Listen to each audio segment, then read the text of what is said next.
So we got a lot of snow here in South Carolina. Probably one of the biggest snows I've seen in a very long time, honestly.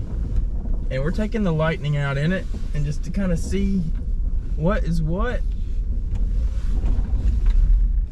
It's definitely a little icy. I got a little sideways there. So you definitely want to be careful on these roads. I was able to get it to slip a little bit there. There is snow coverage all over them, as you can see, and there have been people driving out in it, clearly, by all the tire tracks. So the lightning is handling the snow very well. Like, you can't even tell you're driving on slow, other than, yeah, I mean, I have all-terrain tires. It's all-wheel drive all the time. So we're just gonna kind of go take a little ride and see what's open, if anything's open. As you can see, the roads are pretty just covered, just absolutely covered. It's pretty wild. We're gonna go see what's open. Obviously there's not a lot of lanes because you can't see the roads. They're completely covered. It's pretty wild. This is pretty neat. We're just gonna take a little ride around and see what we see.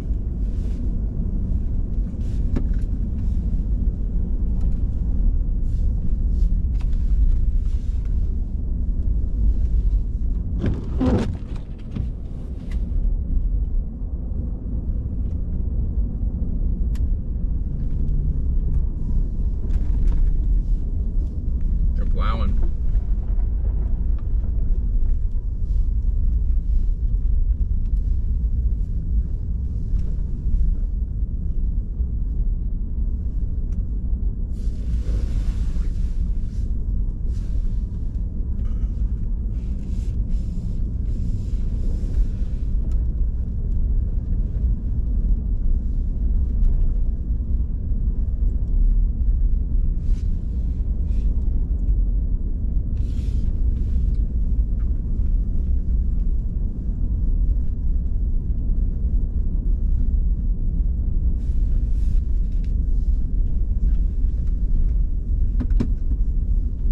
Nothing's open, it seems. Everything seems to be closed.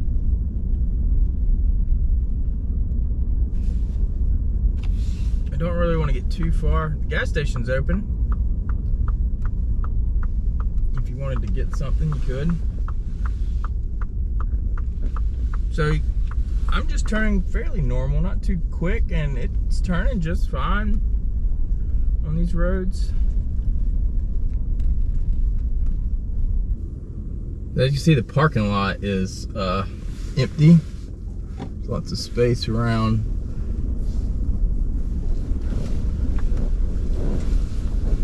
We do have all-wheel drive. It's mostly slush, I feel like, anyways. We could probably just do a little send around here.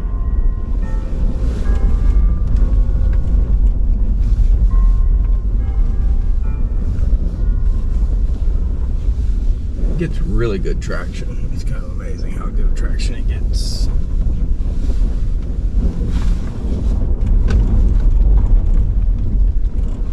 Got a little sideways. It takes a lot, man, with this all-wheel drive to get sideways.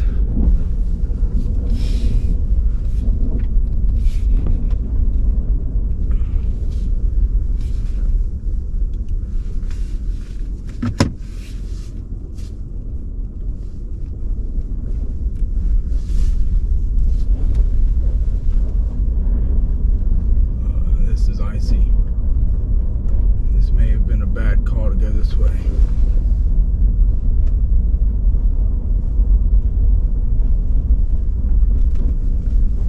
Get up in the snow, get a little traction. Oh yeah, just fine. Got plenty of traction. Stay away from the barricades.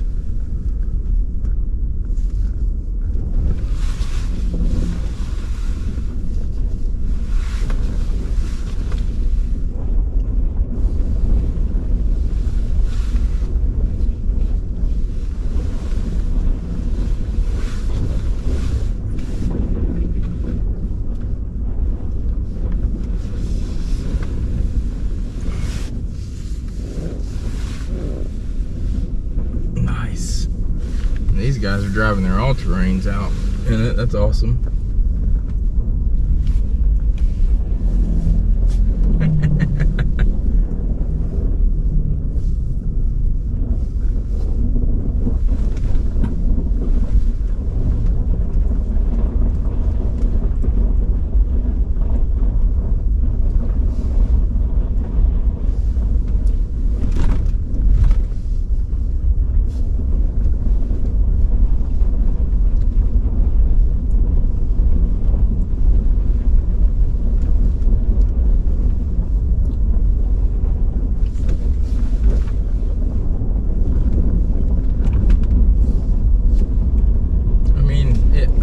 Really well. I just give it a little gas and it does not want to get loose at all. It just traction's pretty impressive, I gotta say. It just feels very stable. It's doing whatever I want it to do. It's not really wanting to fall. We'll go a little bit further as I'm getting a little bit more confident. Obviously, once you get in a snowpack road like this, it feels a lot better.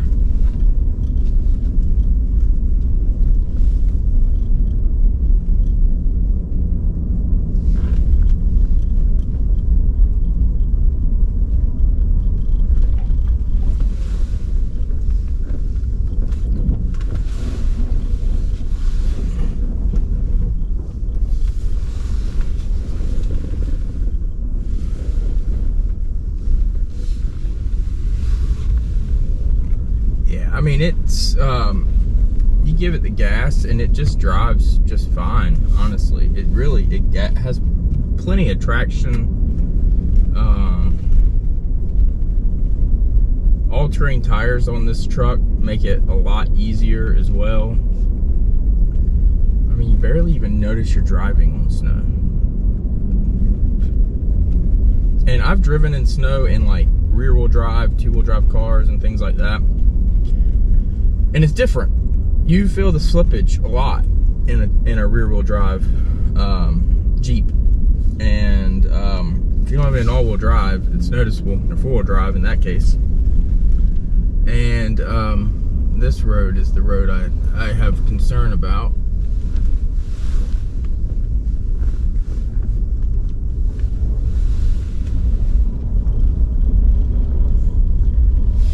Yeah, I mean, it's got plenty of traction.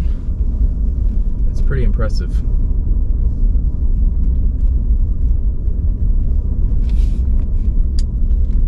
Anyways, I just wanted to talk about the snow and and our thoughts on it. There could be some ice under bridges, obviously. The interstates they've got running, they're like one lane, maybe 2 lanes on the bridges on the interstates.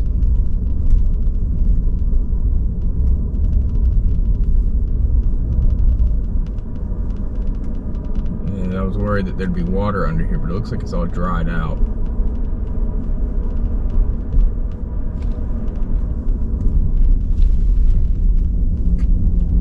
Yeah, this thing drives like a dream in the snow, man. I gotta tell you. So I wanted to just take that quick drive in the truck. I wasn't really going to do anything too much. Butt warmers are a little too hot. And I just wanted to know how it felt with the all-terrain tires, how the truck handled all-wheel drive. The last car I drove in snow like this was my Model 3. It handled very similar to this truck. You know, all-wheel drive, it's pretty heavy. Center of balance is right in the middle with the battery. So EVs are just, I've so far have by far been the best car for me to drive in the snow, at least with the all-wheel drive variants. I've never driven in like a rear-wheel drive one, but it was a lot of fun. Just kind of seeing how capable it is. I feel confident that in this vehicle, you're in one of the best and most capable vehicles. So let's talk a little bit about what you need to do in extreme cold with an EV, because there was some news stories last year in Chicago and things like that where Uber drivers were getting stuck at superchargers because their cars wouldn't charge because it was too cold. And so the thing with that is EVs, you have to warm them up before you drive them. you have to, basically, if you have at-home charging, you plug it in and you leave it plugged in overnight, and the battery will stay at a good temperature when it's plugged in if you allow it to charge over the hours. And so that way, when you wake up, your car will be pretty well ready to go. And then what you do is you precondition the battery for the time you're leaving. So what it does is it brings the pack temperature up to the nominal or the perfect temperature or close to it, so that when you're driving, you're getting the most efficiency.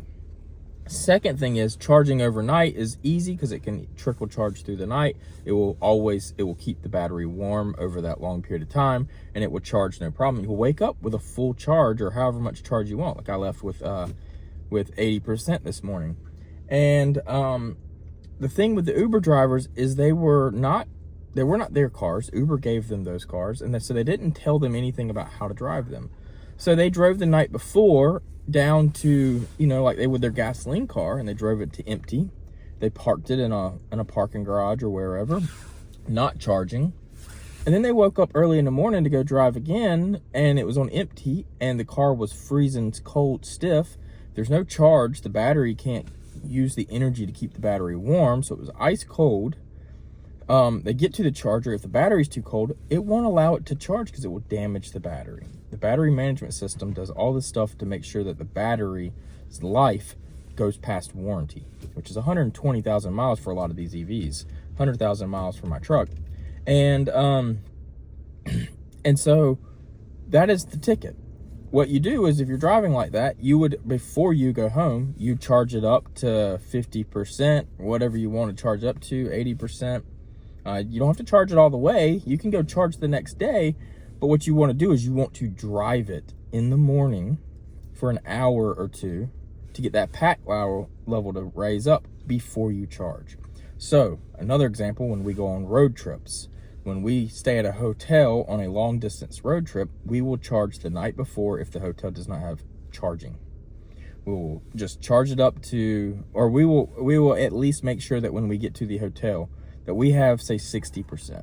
Because what I want to do is I want to be able to precondition my car from my phone, warm it up and all that stuff, and then go and drive for an hour, 2 hours before I go and actually have to charge.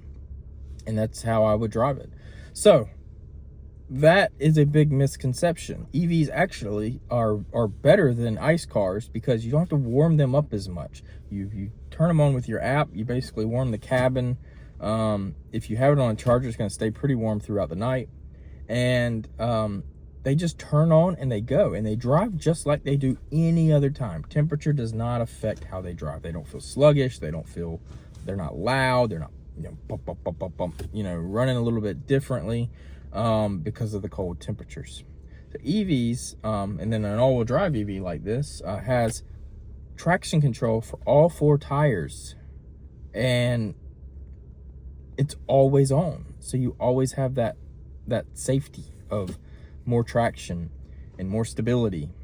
And then you have the weight of the battery down in the middle. So you always have the low center of gravity. So when you go around turns, you're less likely to tip over. If you were to slide on a road with ice and you hit a curb, you are much less likely to tip over. You're more likely to just ram into it, maybe break a wheel bearing or something, but you will not flip, which is the unsafe part. So EVs to me are a no-brainer to drive in the wintertime in rough conditions like snow and things. And then, what is it? Norway, I think, is 90% all electric. And we all know how cold Norway is. Norway is an icicle, right? It's always cold there. Not always, but it's cold there a lot of the time. And they drive 90% of the new car sales in Norway are all electric cars. That should tell you right there that if anyone's telling you otherwise, that EVs don't do well in the wintertime, they're lying to you. And most likely on purpose. If it's coming from a very prominent figure, they should know the details. They probably know the details, which means they are choosing to lie to you for their own personal reasons. So just remember that. EVs are way better than what is out there in the ether. So anyways, I hope you like, subscribe. It was really pretty scenes and stuff like that. I hope you enjoyed that, and we'll see you guys on the next